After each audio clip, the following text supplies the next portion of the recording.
धुळे महानगरपालिका निवडणुकीच्या पार्श्वभूमीवर राष्ट्रवादी काँग्रेस पक्ष, अजित पवार गट यांच्या वतीने इच्छुक उमेदवारांच्या मुलाखती घेण्यात आल्या. या मुलाखती धुळे शहरात पार पडल्या असून यावेळी माजी मंत्री तथा आमदार अनिल भाईदास पाटील यांच्या अध्यक्षतेखालील या मुलाखती आज संपन्न झाल्या. तसेच यावेळी धुळे शहराचे माजी आमदार फारुख शाह, सुनील तात्या नेरकर, कैलास चौधरी, अनिल मुंद्रा, जोसेफ मलबारी, कांतीलाल डाळवाले, आनंद सेंदाने आदी पदाधिकारी उपस्थित होते. महानगरपालिकेच्या आगामी निवडणुकीसाठी पक्षाच्या वतीने प्रभागनिहाय इच्छुक उमेदवारांसाठी अर्ज मागण्यात आले. त्यानुसार शहरातील विविध प्रभागांमधील इच्छुक उमेदवार मोठ्या संख्येने मुलाखतीसाठी उपस्थित होते. पक्ष संघटन, स्थानिक कामकाज, सामाजिक योगदान तसेच निवडणूक लढण्याची तयारी याबाबत उमेदवारांशी सविस्तर चर्चा करण्यात आली. यावेळी प्रसार माध्यमांशी बोलताना माजी मंत्री अनिल पाटील म्हणाले की महायुती संदर्भातील अंतिम निर्णय हा पक्षश्रेष्ठींचा असेल व वरचा जो निर्णय असेल तो आम्हाला मान्य असेल व त्यानुसारच राष्ट्रवादी काँग्रेस पक्ष आगामी महानगरपालिका निवडणूक लढवेल. या मुलाखतीमुळे पक्षातील कार्यक्रमामध्ये उत्सवाचे वातावरण निर्माण झाले असून महानगरपालिका निवडणुकीसाठी राष्ट्रवादी काँग्रेस, अजित पवार गट सज्ज झाल्याचे चित्र दिसत आहे. राष्ट्रवादीच्या मुलाखती चालू आहे आणि किती उमेदवारांनी इच्छुकसाठी अर्ज केलेले आहे? आमच्या धुळे महापालिकेच्या संदर्भात आज मुलाखती आम्ही आज या ठिकाणी सुरू केलेल्या आहेत आणि त्या मुलाखतीच्या माध्यमातून आज कालपर्यंत आमच्याकडे 240 अर्ज होते दुपारपर्यंत. आता जवळपास 280 उमेदवारी अर्ज आमच्याकडनं घेऊन पण गेलेले आणि भरलेले पण आहेत. आज मुलाखती घेतल्यानंतर उद्या दिवसभरापर्यंत जितके मुलाखती होतील, काही काळ मी थांबेल, काही काळ आमची एक समिती, ती समितीच्या माध्यमातून त्या मुलाखती चालतील आणि परवापर्यंत उमेदवारांचं चयन करून 29 तारखेला संध्याकाळपर्यंत आम्ही आमची फिगर क्लिअर करू. सर, युतीचं काय म्हणणं आहे? युतीसाठी आम्ही प्रस्ताव दिलेला आहे, परंतु अजूनपर्यंत कुठल्याही प्रकारचं त्याच्यावरती चर्चा झाली नाही किंवा अजूनपर्यंत त्या प्रस्तावाला त्यांनी पाहिजे तसा अजून प्रतिसाद दिलेला नाही. त्याच्यामुळे युती करणं हे प्रथम कर्तव्य होतं. त्या दृष्टिकोनातून आम्ही प्रस्ताव दिलेला आहे, पण अजून चर्चा काही झालेली नाही त्याच्यात. भाजपचा आणि शिवसेनेच्या मॅरेथॉन बैठका सुरू आहे. त्या बैठकीला राष्ट्रवादीला कुठेतरी डावलण्यात आल्याचा प्रकार समोर येतो. काय सांगतो? हे असं काही म्हणता येणार नाही, कारण स्थानिक स्वराज्य संस्थेच्या निवडणुका बऱ्याच वर्षानंतर होत आहेत. त्याच्यामुळे प्रत्येक पक्षामध्ये उमेदवारी मागण्याचं प्रमाण खूप मोठ्या प्रमाणावर आहे.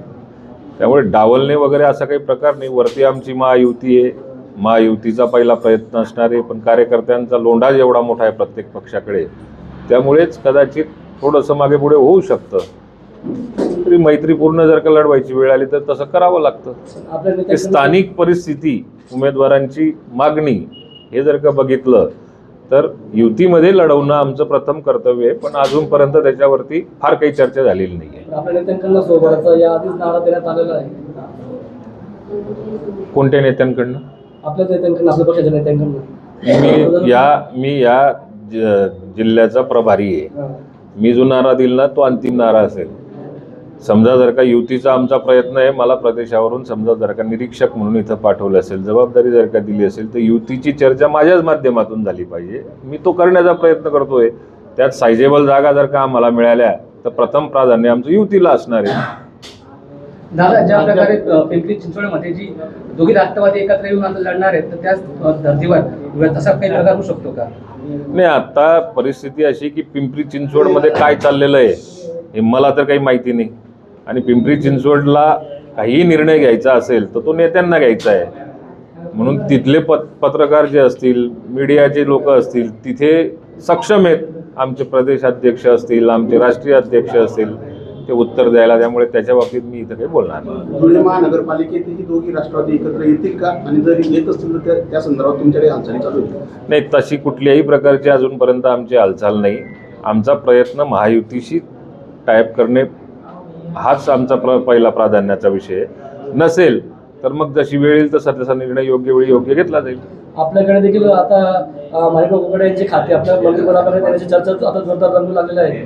काय सांगायचं? आमचं मिशन टार्गेट, ज्याला मिशन म्हटलं जातं, टार्गेट केलं जातं, तर मागे नगरपालिकेच्या निवडणुका होत्या, त्या नगरपालिकेच्या निवडणुकीचंच टार्गेट होतं. आत्ता 15 तारखेपर्यंत राज्यातल्या ज्या महापालिकेच्या निवडणुका आहेत ते आमच्या दृष्टिकोनातून, पक्ष संघटनेच्या दृष्टिकोनातून महत्त्वाचं आहे. मंत्रिमंडळाचा विस्तार करणे न करणे हा सर्वस्वी अधिकार पक्षाच्या श्रेष्ठींचा आहे त्याचा साधा आम्ही विचारही करत नाही. आपल्या गावाची सध्या जोरदार चर्चा सुरू आहे. आनंद वाटतो माझ्या नावाची माध्यमांमधनं चर्चा चालते तर, पण ते आनंद तेवढ्यापुरतीच असतो. हा सर्वस्वी अधिकार राज्याच्या नेत्यांचा आहे. सर महायुतीमध्ये जर सन्मानपूर्वक जर जागा मिळाली नाही तर दुसरा कुठला तुमच्याकडे पर्याय उपलब्ध आहे का? मी तुम्हाला सुरुवातीलाच सांगितलं की आमचा प्रयत्न हा महायुतीमधनं टायअप करणे याच्यावरती प्रथम प्राधान्य असेल. नसेल तर मग आम्ही आमच्या पद्धतीने योग्य वेळी योग्य निर्णय घेऊ. भारतीय जनता पक्षाकडे 60 जागांसाठी 600 उमेदवार आहेत असं त्यांच्याकडून सांगितलं जातं. जर तुम्ही स्वतंत्र निवडणूक लढवली तर तुमच्याकडे प्रत्येक वार्डामध्ये असं सक्षम उमेदवार निवडून असे माणसं आहेत. आता आम्ही जर का राजकारणात येत आणि राजकारणामध्ये राष्ट्रीय पक्ष समजा राज्याच्या स्तरावरती आम्ही जर का सत्तेमध्ये काम करतोय, अनेक वर्षापासून राजकीय अनुभव आहे, त्यामुळे निवडणुका लढवायच्याच असतात आणि त्या यशस्वीच करायच्या असतात. असेच उमेदवार आम्ही सुद्धा त्यांचं चयन करतोय. चांगल्या उमेदवारांच्या आम्हाला निरोप येत आहेत. त्या चांगल्या उमेदवारांना समजा जर का आमच्याकडनं संधी देता आली आणि त्यांची इच्छा असली तर तोही आमचा प्रयत्न असणार आहे. त्यामुळे इलेक्टिव्ह मेरिट हा क्रायटेरिया सर्वात महत्त्वाचा असणार आहे. सध्या धुळे महानगरपालिकेच्या संपूर्ण निवडणूक प्रक्रियेत भाजपच्या विरोधात जर कुठला मोठा पॅनल असेल तर राष्ट्रवादी अजित पवार गटाचा असणार आहे अशी चर्चा सध्या सुरू आहे. त्याबाबत काय सांगा? राष्ट्रवादी काँग्रेस पार्टी ही काही नवीन पार्टी नाही आहे. अनेक वर्षाचा अनुभव आहे. अनेक महापालिका, अनेक जिल्हा परिषदेच्या निवडणुका आम्ही बघितलेल्या आहेत. त्यामुळे कोणाला ऑप्शन असला पाहिजे किंवा याला पर्याय म्हणून समजा जर का कोणाची चर्चा असेल तर ती जनतेतील चर्चा आहे. ज्या लोकांवरती विश्वास असेल, लोकांना परिवर्तन हवं असेल, आम्हाला युतीमधनं संधी जर का मिळत असेल तर आम्ही त्यासाठीच प्रयत्न करणार.